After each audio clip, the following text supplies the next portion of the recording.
Right, so today's job, we've got that crane to do, well, part blast. We've got that hook to do up front. We've got wheels to do, a little patching in on sides. These wheels, a little bit on arse end, basically the same on the other side. Just wheels and a little bit of patch up on some brackets underneath. Yeah, let's get into it.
Right, so this is the finished product.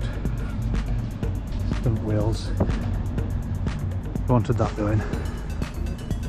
It's that brightening up. Needs a blow off.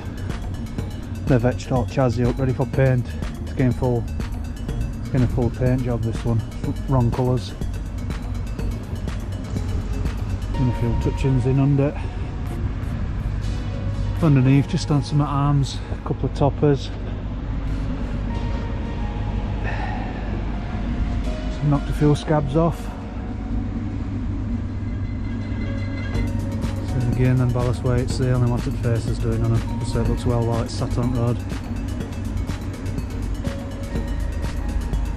Right, catch you next time.